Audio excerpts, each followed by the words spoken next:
Kannur എഡിഎമായ K Naveen ബാബുവിന്റെ മരണത്തിൽ land revenue joint കമ്മീഷണറുടെ റിപ്പോർട്ട് വിശദാംശങ്ങൾ പുറത്തായിരിക്കുകയാണ്. നവീൻ ബാബു കൈക്കൂലി വാങ്ങിയതിന് തെളിവില്ല എന്ന റിപ്പോർട്ടിൽ പറയുന്നു. ദിവ്യ യാത്രയയപ്പ് യോഗത്തിനെത്തിയത് ആസൂത്രിതം, ദൃശ്യം ചിത്രീകരിച്ച് ദിവ്യയുടെ ആവശ്യപ്രകാരമെന്നും റിപ്പോർട്ടിൽ പറയുന്നു. വിവരങ്ങളുമായി തിരുവനന്തപുരത്ത് നിന്ന് ചേരുന്നത് ഉമേഷ് ബാലകൃഷ്ണനാണ്. തിരുവനന്തപുരത്ത് നിന്ന് ഉമേഷ്, വെരി ഗുഡ് ഈവനിങ്. അപ്പോൾ ഈ ഒരു വിഷയത്തിൽ ഒരുപാട് ചോദ്യങ്ങൾ, ഒരുപാട് ദുരൂഹതകൾ, പലരും പറയുന്ന പല മൊഴികൾ, അതിലുള്ള വൈരുദ്ധ്യങ്ങൾ, ഇതൊക്കെ ചർച്ച ചെയ്യപ്പെട്ടിരുന്നു. അപ്പോൾ ഈ റിപ്പോർട്ട് വരുമ്പോൾ അതിൽ ചില കാര്യങ്ങൾക്കൊക്കെ ഉത്തരമാകുന്നുണ്ടല്ലോ. ഒന്ന്, പി ദിവ്യ നേരത്തെ തന്നെ ഇത്തരത്തിലൊരു യോഗത്തിൽ അത് ആസൂത്രിതമായി എത്തുന്നു. ദൃശ്യം ചിത്രീകരിച്ചത് അവരുടെ ആവശ്യപ്രകാരമാണെന്ന് റിപ്പോർട്ടിൽ പറയുന്നു.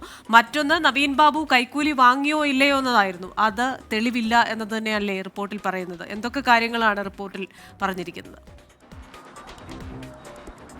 Good evening Christina. എന്തായാലും ഏറ്റവും സുപ്രധാനമായ 3 കാര്യങ്ങളാണ് ഇപ്പോൾ joint land revenue commissioner A ഗീതയുടെ റിപ്പോർട്ടിൽ കൂടുതൽ വിശദാംശങ്ങൾ പുറത്തു വന്നിരിക്കുന്നത്. നേരത്തെ തന്നെ റിപ്പോർട്ട് സമർപ്പിച്ചിരുന്നു. റിപ്പോർട്ടുമായി ബന്ധപ്പെട്ട വിശദാംശങ്ങൾ ഒരു ഘട്ടത്തിൽ സർക്കാർ പുറത്തുവിടാൻ തയ്യാറായിരുന്നില്ല. അതിന് പറഞ്ഞിരുന്ന കാരണം ഈ വിഷയവുമായി ബന്ധപ്പെട്ട അന്വേഷണം നടക്കുന്നതിനാൽ പുറത്തുവിടില്ല എന്നായിരുന്നു. എന്തായാലും ഈ റിപ്പോർട്ടിൻ്റെ കൂടുതൽ വിശദാംശങ്ങൾ ഇപ്പോൾ പുറത്തു വന്നിരുന്നു. അത് 3 ഘട്ടമായി നമുക്ക് തിരിക്കാം. ഒന്നാമത്, ADM നവീൻ ബാബു ഈ പെട്രോൾ പമ്പിന് അനുമതി നൽകാൻ കൈക്കൂലി വാങ്ങി എന്നായിരുന്നു പി ദിവ്യയുടെ ആരോപണം. അത്തരത്തിൽ കൈക്കൂലി വാങ്ങിയിട്ടുണ്ടോ ഇല്ല എന്നുള്ളതാണ് ഈ ലാൻഡ് റവന്യൂ ജോയിന്റ് കമ്മീഷണറുടെ റിപ്പോർട്ടിലെ കണ്ടെത്തൽ. അത്തരത്തിൽ ഫയൽ നീക്കവുമായി ബന്ധപ്പെട്ട് യാതൊരുവിധ അസ്വാഭാവികതയും സംഭവിച്ചിട്ടില്ല.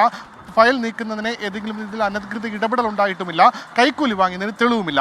രണ്ടാമത്തെ കാര്യം, പി ദിവ്യ ഇവിടേക്ക് എത്തുന്നത് അപ്രതീക്ഷിതമായിട്ടാണ് എന്നുള്ളതായിരുന്നു ദിവ്യയുടെ മൊഴി. പക്ഷേ അത് തെറ്റാണ് എന്ന് ഈ റിപ്പോർട്ടിൽ നിന്ന് മനസ്സിലാക്കുന്നു. അത് ഇപ്രകാരമാണ്: പി ദിവ്യ ഇവിടേക്ക് എത്തുന്നത് അപ്രതീക്ഷിതമായി ഇവിടെ ഒരു ചടങ്ങ് നടക്കുകയും ഞാൻ അപ്പോൾ അവിടെ എത്തുമ്പോൾ തനിക്കുള്ള എതിർപ്പ് അവിടെ പറയുകയുമായിരുന്നു എന്നാണ് പറഞ്ഞത്. പക്ഷേ അങ്ങനെയല്ല.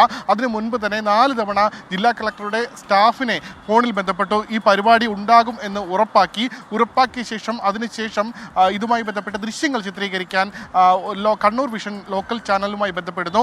അവരോട് നിർദ്ദേശിക്കുന്നു. അതിനുശേഷം ആസൂത്രിതമായി അവിടെ എത്തുന്നു. ഈ ആരോപണങ്ങൾ ഉന്നയിക്കുന്നു. അല്ലാതെ ഇതൊരു ഇൻസിഡൻസായി സംഭവിച്ച, അല്ലെങ്കിൽ അപ്പോൾ തനിക്കുണ്ടാവുന്ന വികാരത്തിൽ താൻ പറഞ്ഞു എന്നുള്ള ദിവ്യയുടെ വാദങ്ങൾ പൂർണ്ണമായി തെറ്റാണ്.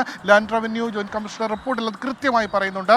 ഇത്തരത്തിൽ നേരത്തെ തന്നെ ഈ ജില്ലാ കളക്ടറുടെ സ്റ്റാഫുമായി 4 തവണ ഫോണിൽ ബന്ധപ്പെടുകയും ഫോണിൽ ബന്ധപ്പെട്ട ശേഷം ഈ പരിപാടിയുടെ സമയവും എപ്പോഴാണ് അത് തുടങ്ങുന്നത് തുടങ്ങിയ കാര്യങ്ങളെല്ലാം ഉറപ്പാക്കുകയും ചെയ്തു. മൂന്നാമത്തെ കാര്യം, ഈ ദൃശ്യങ്ങൾ, അതായത് ഈ ദൃശ്യങ്ങൾ ഏതോ ഒരു ചാനൽ വന്നത് ദൃശ്യങ്ങൾ ചിത്രീകരിക്കുകയും അവർ പുറത്തുവിടുകയുമാണ് ചെയ്തത്.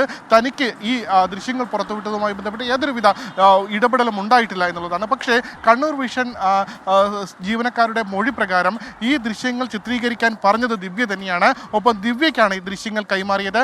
ഈ ദൃശ്യങ്ങൾ പുറത്തുവിടുന്നതുമായി ബന്ധപ്പെട്ട് ഇടപെടലുകൾ നടത്തിയത് ദിവ്യ തന്നെയാണ് എന്നുകൂടി ഇതുമായി ബന്ധപ്പെട്ട മൊഴിയെടുക്കലിൽ നിന്ന് വിശദമായി മനസ്സിലാക്കുന്നു. ഈ രീതിയിൽ 3 പ്രധാനമായ ആരോപണങ്ങൾ, അല്ലെങ്കിൽ ഈ വിഷയം ആസൂത്രിതമായി നടന്നതാണ് എന്ന് തെളിയിക്കാൻ ഉതകുന്ന 3 പ്രധാന കണ്ടെത്തലുകൾ ഇപ്പോൾ ഗീതയുടെ റിപ്പോർട്ടിൽ പറയുന്നു. എന്തായാലും ഈ റിപ്പോർട്ട് ഏറ്റവും സുപ്രധാനം തന്നെയാണ്. ഈ റിപ്പോർട്ടിൻ്റെ കൂടി പശ്ചാത്തലത്തിലായിരുന്നു കുടുംബം CBI അന്വേഷണം ആവശ്യപ്പെട്ടത്. എന്തായാലും അത് CBI അന്വേഷണം അനുവദിച്ചില്ല എങ്കിൽ പോലും ഇതുമായി ബന്ധപ്പെട്ട് പറയുന്നത് ഒന്നും അവിചാരിതമായിരുന്നില്ല. ആ 3 കാര്യങ്ങൾക്കും ഉത്തരമായിരിക്കുന്നു.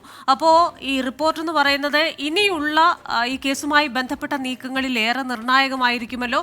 ഇനിയുള്ള നടപടികൾ എങ്ങനെയായിരിക്കും ഈ റിപ്പോർട്ടിന്റെ അടിസ്ഥാനത്തിൽ? എന്തായാലും ഈ കേസുമായി ബന്ധപ്പെട്ട കോടതി നടപടികൾ ഇനി മുന്നോട്ട് പോകേണ്ടതുണ്ട്. അപ്പോൾ ഇതുമായി ബന്ധപ്പെട്ട അന്വേഷണ ഉദ്യോഗസ്ഥർ ഇതുമായി ബന്ധപ്പെട്ട അന്തിമ റിപ്പോർട്ട് കോടതിയിൽ സമർപ്പിക്കുന്നതിനനുസരിച്ച് തുടർ വിചാരണയടക്കം മുന്നോട്ട് പോകേണ്ടതുണ്ട്. എന്തായാലും കുടുംബം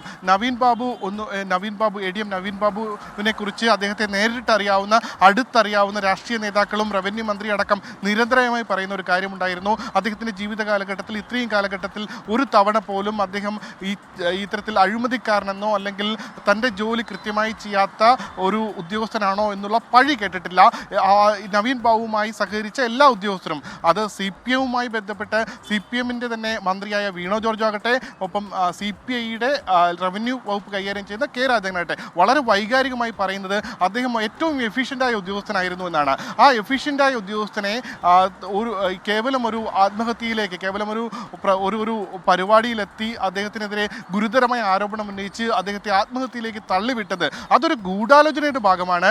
അത് തികച്ചും ആസൂത്രിതമായി നടപ്പാക്കിയതാണ്, യാദൃശ്ചികമായി നടപ്പാക്കിയതല്ല എന്ന് തെളിയിക്കുന്നതാണ് ഈ റിപ്പോർട്ട്. പോലീസുമായി ബന്ധപ്പെട്ട് കേസന്വേഷണം ഒരു ഭാഗത്ത് നടക്കുമ്പോഴും അന്തിമ റിപ്പോർട്ട്, പോലീസിൻ്റെ അന്തിമ റിപ്പോർട്ടിൽ അടക്കം ഈ റവന്യൂ വകുപ്പിൻ്റെ റിപ്പോർട്ട് കൃത്യമായി സ്വാധീനിക്കും. കൃത്യമായി റവന്യൂ വകുപ്പിലെ ലാൻഡ് റവന്യൂ ജോയിന്റ് കമ്മീഷണർ കൃത്യമായി സ്ഥലത്തെത്തി ഓരോ ആളുകളുടെയും മൊഴി കൃത്യമായി രേഖപ്പെടുത്തിക്കൊണ്ടാണ് ഈ കൺക്ലൂഷനിലേക്ക് എത്തിയിരിക്കുന്നത്. ഈ മൊഴി തന്നെയായിരിക്കും ഒരുപക്ഷെ പോലീസ് നാളെ രേഖപ്പെടുത്തുന്നതും പോലീസിൻ്റെ അന്തിമ റിപ്പോർട്ടിൽ വരാൻ പോകുന്നതും. എങ്കിലും ഈ പറഞ്ഞതുപോലെ ഒരു ഘട്ടത്തിൽ പോലും ഒരു ചീത്തപ്പേരോ അല്ലെങ്കിൽ പൊതുസേവന രംഗത്ത് ഒരാളിൽ നിന്ന് പോലും ഒരു മോശം അഭിപ്രായം നേടാത്ത ഒരു